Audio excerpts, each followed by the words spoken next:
It should just be 2 screws out and then in again, but we know it's never easy, so let's see what I actually have to do in order to get it to work.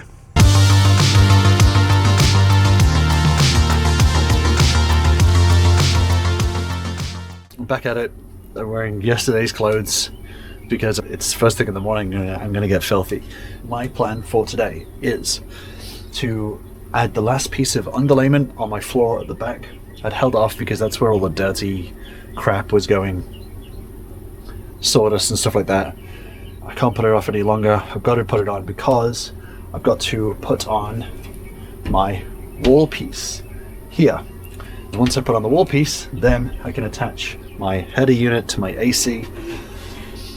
Last night I even searched on Thumbtack and TaskRabbit for somebody to help with the AC because I wasn't 100% sure whether my unit had the lines that you have to like vacuum. I don't know much about AC, but there's 2 different types of mini split units. One where you have to vacuum the lines, get the air out and do this like leveling with the fluid and stuff like that. But then there's another type, like a quick connect system, where the lines are already have the fluid in them and you just have to connect them. That's what I have, apparently. So, hi, Editing Chris here. I was wrong. I have the lines that you do need to vacuum and level and do all of that sort of stuff too. I just don't know it yet. Stay tuned to find out how I deal with it. I'd mulled over last night whether I was going to get someone to help. Now I think I'm going to be okay doing it myself. So, that's the process for today. It's floor, wall, AC unit. Hopefully today, I might be a bit ambitious with this, but I would like to finalize my AC connections. I have 3 outlets that I currently have fit in. I have the wire half done to my inverter, ready to connect it. I would like to finish that off with the breaker box and all that. Whether that will happen is a different story. The most important thing is getting the floor, wall, and AC unit done. So let's see how today goes.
Okay, so now I put that final piece of underlayment on. I think it's actually wrong side up, but it's whatever. It's just there to even out the floor a little bit.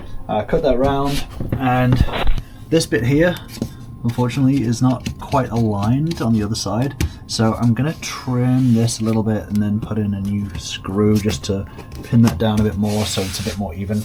Everywhere else it seems to be okay, but it's just this little corner, which will be under the sofa anyway, but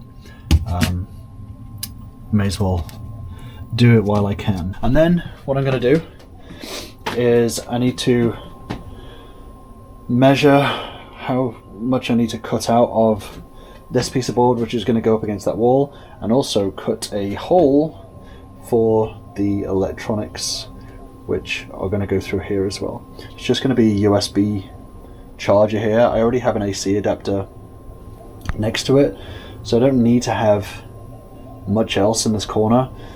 So we're cutting this out, cutting a hole here, and then cutting this, putting it on the wall, and we will be in a good place.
so this now fits.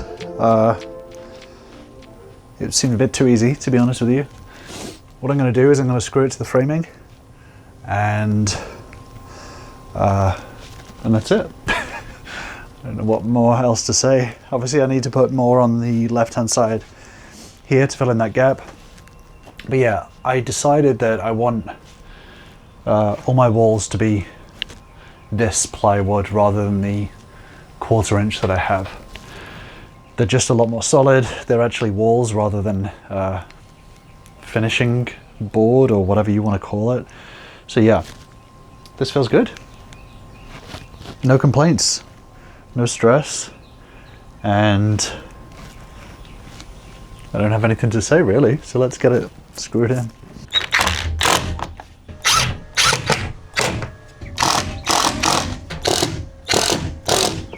Feels like a real wall.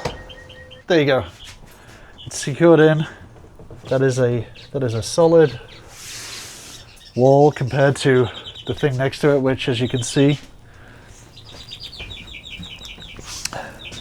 this is what I had originally in on my walls, and because of the distance between the framing and everything, the thickness of it, it's too flexy. And in hindsight, it's just a terrible idea. Whereas this is double the thickness, and you know, there's some flexing, but it's so minimal, it's not even the same. So yeah, this will be replaced with one of these. Definitely a better wall for sure. Cool.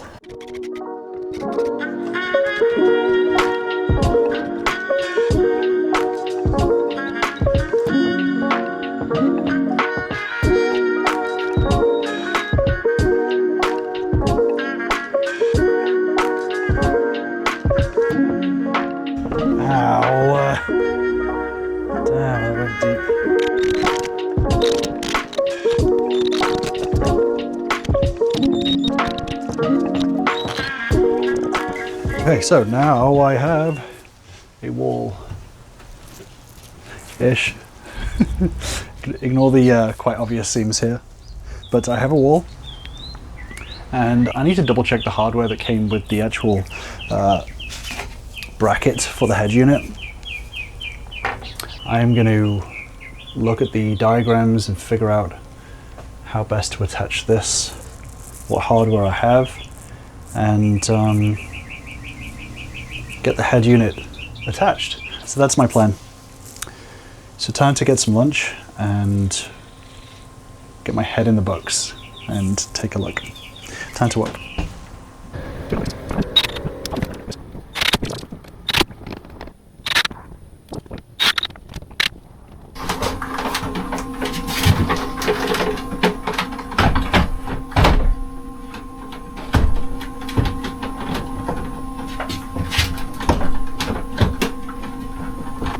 I could obviously remove it at any time and maybe come up with a more permanent way of fixing it.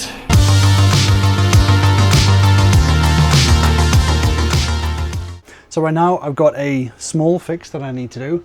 My extractor fan that has been problematic. I should have got the expensive one in hindsight. I've had to replace the fan, which is now done. Now, I over tightened the mechanism that lifts and lowers the actual lid. So I've bought myself a replacement mechanism. Does the same thing, and it's just a generic branded one. And overall, it cost me $73 in total. The whole thing. The name brand fan is still more expensive. So I'm still in a good place, but I've got to replace the mechanism. So that's what I'm going to do now, quickly, as quick as I can at least. Nothing's ever easy. So just to briefly explain what is happening, this mechanism, you rotate it and it lifts the lever up like this, like that. As you can see, mine has split, right? So this thing is spilling out. which means that it opens by itself, it closes by itself, it's just doesn't work. So that is what I'm replacing, this thing and this lever that goes through. It should just be 2 screws out and then in again, but we know it's never easy, so let's see what I actually have to do in order to get it to work. So first thing, I'm going to remove this cover mesh thingy, which is just 2 screws, very easy. So I take these 2 screws out, pull this down like this, and in theory, should just be removing this screw, pulling this all the way back, pulling it out and off. The new version, back through here, back through the hole, all the way, then just attaching this back where it was in the original holes. Seems to work. Okay, that's opens all the way, fan blows.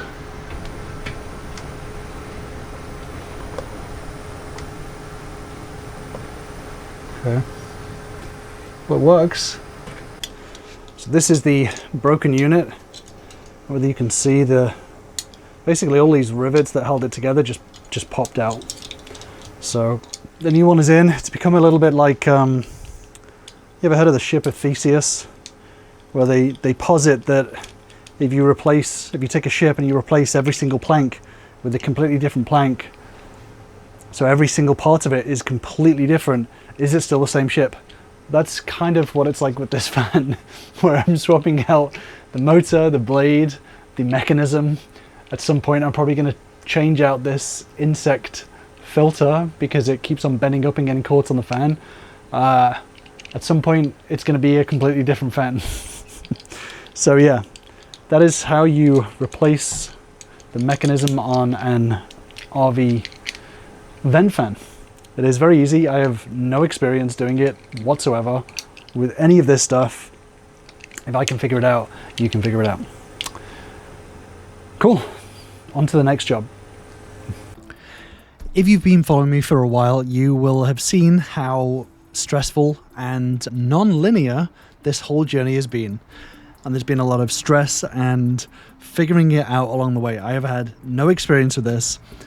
And during this moment, I get this bright idea that I need someone to help. I am terrible at asking for help. I'm even worse at wanting to pay someone to do something that I could do myself. But at this moment, I have a moment of clarity where I realize that maybe fitting an AC unit should be done by a professional. This is a moment of clarity that doesn't last for very long, but I wish that it had lasted for longer, as you'll see coming up. I've decided that I think I'm going to pay someone to connect all this. I took a closer look at the lines, and these lines are not the quick connect ones that I thought they were. They're just regular whatever lines that you've got to vacuum and pressurize and all that sort of stuff, which is going to be not only extra cost, but it's also going to take time and stuff to get it right. So the extra cost isn't too much of a big deal because it's going to be like $200, which is fine. But if I'm paying $200 for something that I'm going to buy and use once, then maybe I can pay $300 for someone who already has this stuff and can do it for me. I don't know whether that's going to be a thing,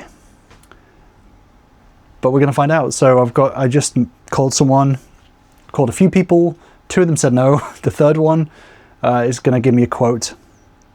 So we'll see what he says. I'd be willing to pay up to $300. I don't know whether that's realistic or not. I like Googled the price, and just to like do the refrigerant and connect the power, they said that it was going to be the quote should be between $100 and $300. So I think $300, I'd be happy, as long as like this is secure. So we'll see what he says. But yeah, I think doing it myself, this is probably a good time to punt it off to somebody else and get it done properly. So we'll see what he says.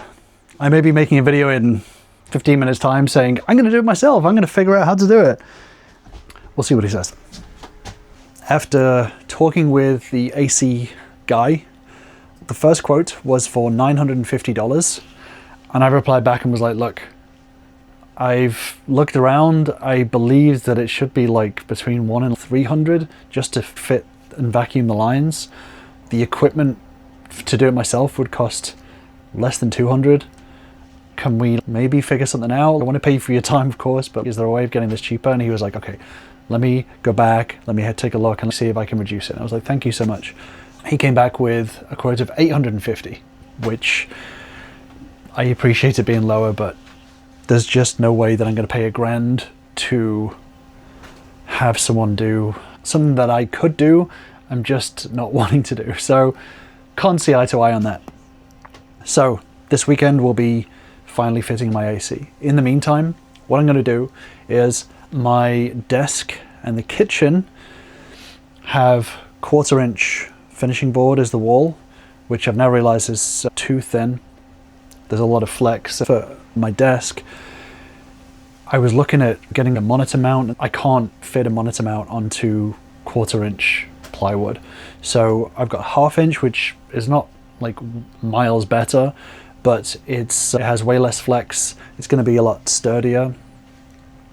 And it also looks better as well. It's like the material is just way nicer. So replace them with the 1/2 inch stuff. While that is off, I am going to take the wiring.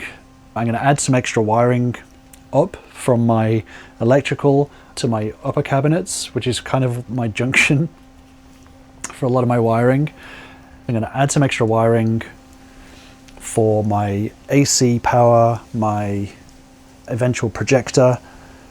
Now that I'm changing my bed space, I'm going to add power for USB in my bed. Then I'm going to put the new wall in and install that. So that is my job for today, to replace those 2 walls. I had something else to do. There's some other small stuff to do, but that is my jobs for today.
So now I've taken this off.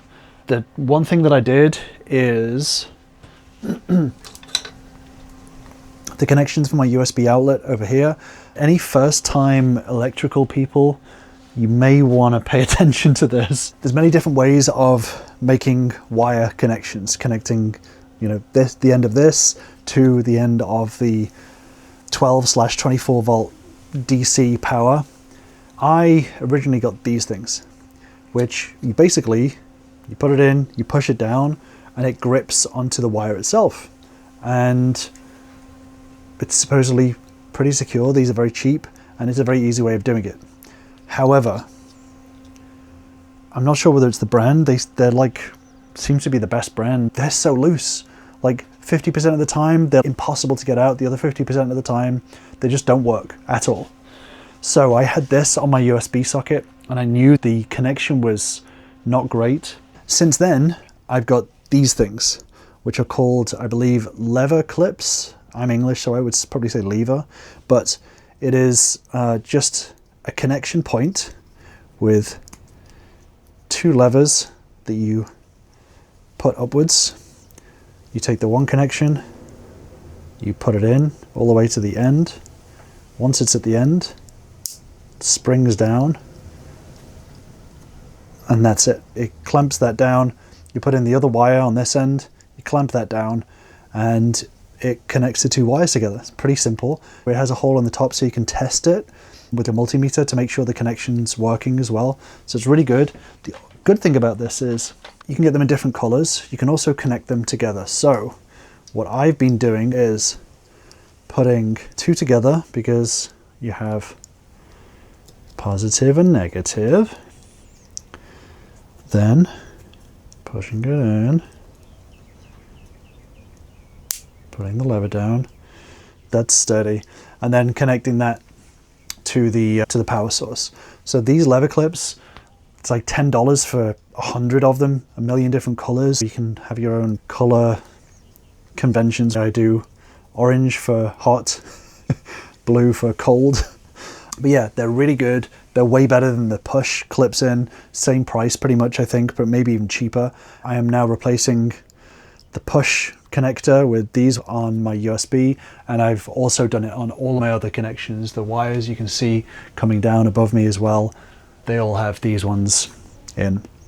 So pro tip, not a pro tip, actually I'm not even an amateur really, beginner tip for you. The other thing, I'm here to educate as a beginner is when it comes to AC electrical outlets, there's a million different ways of doing it, as there seems to be for everything. Obviously in a van, you're wanting to put wiring and stuff in the walls, right? So you got to cut out holes for electrical outlets and stuff like that. There's these basically external outlets. I think it was $10 or something like that. This is the brand, Legrand brand. It's super useful if you want to have an outlet, but you don't have maybe space to dig in and have the box hanging in the wall, and you don't want to have it hanging out. This fits externally, and I'm actually going to use one of these in my junction cabinet above me. It comes in these parts. You wire it like a normal outlet. You put this little back plate on to screw it to a wall, and it just sticks out like that. You get a normal faceplate. There's different levels of cutouts to put the wire through the back. They have these plastic PVC channels that you can buy to put the wiring through if you want to do all your wiring like that. You know, along the ground, the PVC AC, you don't have to put the wiring into the walls at all. So if you're a beginner and you just want to have wiring, or you've already built your van, you're like, okay, I actually really want some outlets, this is a really good way of doing it, and it's fairly cheap as well. So I'm going to have one of these in my, I'm going to have just an outlet here for stuff that I want to charge, that I don't want just out. You know, if I need to charge a battery for my drill or something like that, I don't want to have it on the desk. I want to have it tucked away, and that's what that outlet's going to be for. And it's also going to go off to my AC as well. The power for the AC will also be run parallel from this outlet. So that is a little beginner's tips for you there. Like I said, I'm sure there's going to be electricians in the comments being like, you're teaching really bad habits, or you're teaching dangerous habits. But this is what I've been learning myself so far. So let's carry on.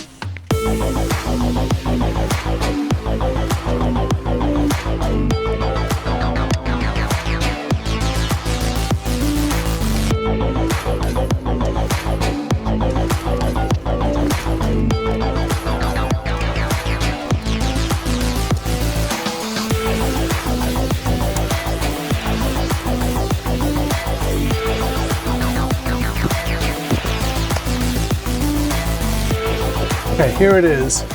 I definitely made it look more complicated. This needs to be tidied up, but it is solid enough for now to be useful. I'll test it out quickly just to make sure it's functional. Let's try it out. I promise this isn't an advert. It's just easy because there's a light on it. Let's plug it in and check for the light. Maybe this one. Yeah, there we go. It works. Now yes, that is a rat's nest of cables, but for now we're going for function above all else, and then we can tidy up later on. So for now we have this, which is going to feed off this to go to the AC unit. I may even put a plug on the end and just plug it in. It could be easier doing it that way, but we'll figure this out later. For now, just happy to have some power. At every point I have this worry of, what if I've just screwed my entire power system? So it's nice when I don't break things. Okay, that's one job off the list. Let's carry on.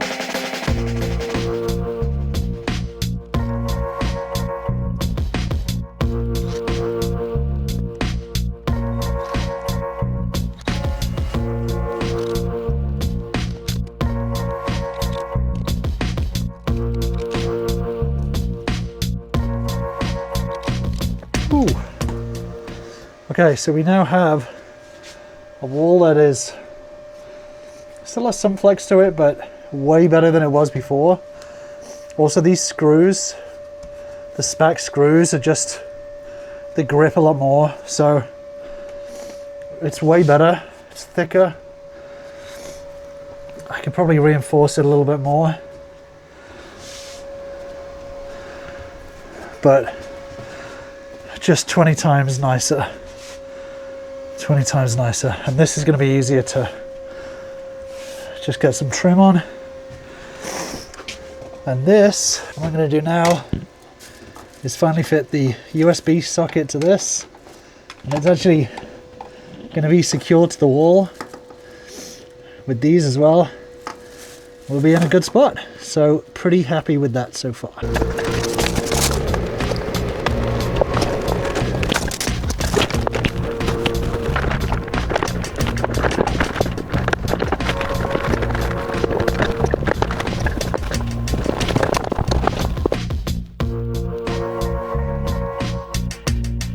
So here we have the final outlet with the little cover on as well. So this is now, especially compared to before, this is now solid. There was some flex on it before, but it's now connected properly with the nice connectors and is solid against the wall. There's no flex or wobble now. And oops, there's the power button. And yeah, it's much better than my first attempt. Ignore this bit, this is all going to be moved, this is all temporary. So yeah, this wall is definitely a lot better. And then when I cut the underside of this and I get my light on, it's going to have a nice LED light that's dimmable and color changeable. They can go down onto my desk and give me some kind of this, but all the way across. So yeah, it's getting there. Okay, so what I've just realized is that part of the reason why I wanted to remove the wall as well is because I wanted to run the wire to my battery monitor, which was going to go like on this wall or somewhere up here, but either way the cable needed to go through this bit. Because it was going to be kind of battery monitor, there's going to be a weather station of just like the temperature, inside and outside temperature, which the wires were going to run up to as well. And the lights, the controller for the lights as well, was going to be here. That was going to control all the lights across the truck. Now, I've got this panel back on. I don't have access to the wires, which are running down here. That's actually very close. So I'm kind of in a difficult position. So yeah, I may need to remove this again based on this current situation. I made a mistake. This is why thoughtful planning thoughtful planning helps a lot. So yeah, I'm gonna have a little think, and maybe I'll finalize the weather station that I'm gonna get as well. Order it so that I have everything I need. Maybe the lights, the switches as well, finally. So I have everything that I need. So I can take the panel off, put everything in, finalize it, and then put it back and not have to remove it. So maybe that is tomorrow's job. Let's figure this out.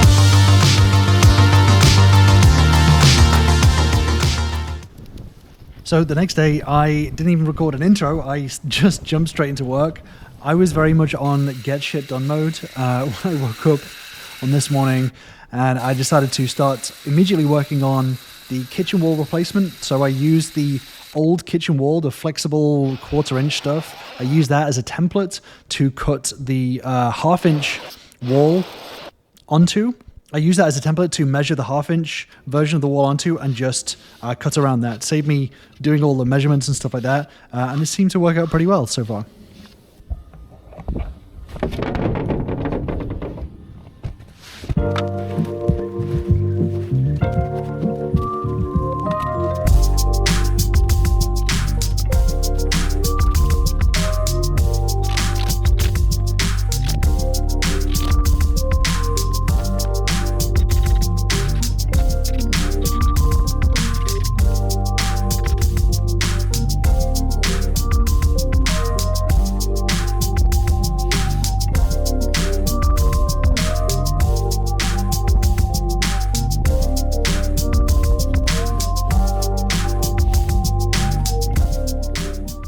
Today was very much a just get as much done as you can kind of day. That's why I wanted to record this video. There's been so many days recently, outside of the romantic big jobs like, hey, I built some upper cabinets, hey, I built a desk, hey, I built, you know, whatever, a door.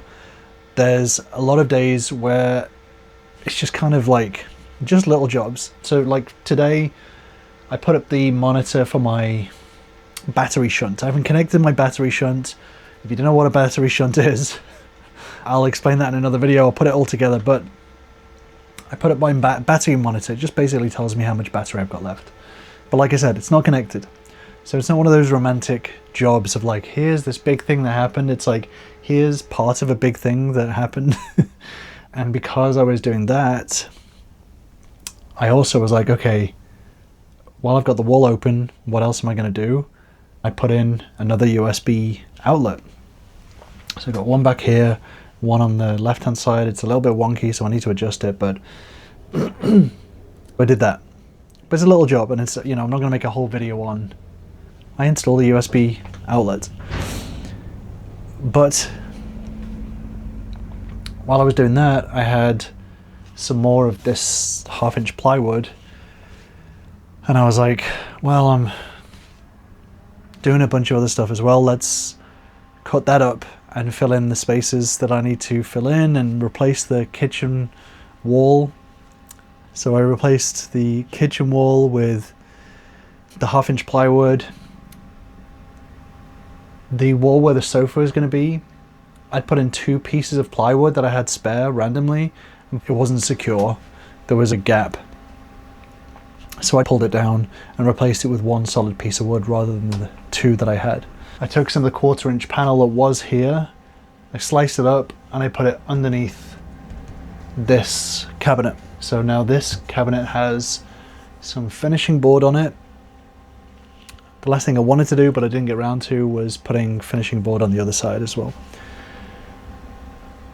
The most satisfying thing was vacuuming all the sawdust that accumulates, insulation, ripping out bits of wall and stuff like that just turn up. That was the most satisfying part of my day. It's kind of a weird, if this were a day, it'd be Wednesday. It would be hump day. Because everything is started, but nothing is finished. That's the best way of describing this. Everything has begun and is in progress, but not one thing is not changing. That is not moving, you know. All the lower cabinets don't have doors on them. All the upper cabinets stick or are wonky and stick out and need sanding and stuff. All the walls need painting and trim. The sink needs the button attached. The roof needs insulation and paneling. The living room needs a sofa.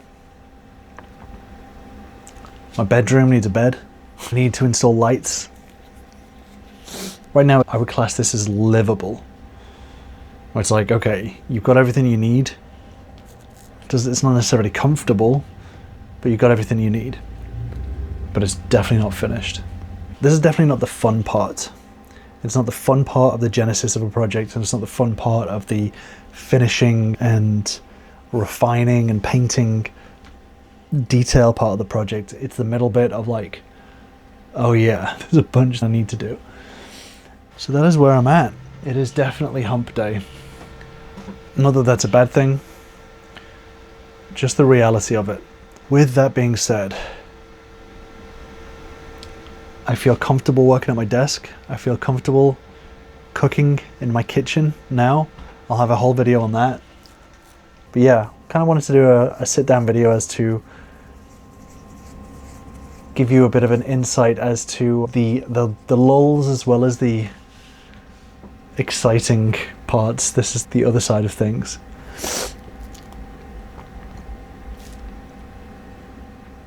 So that's it for now. For now, I am clocking out.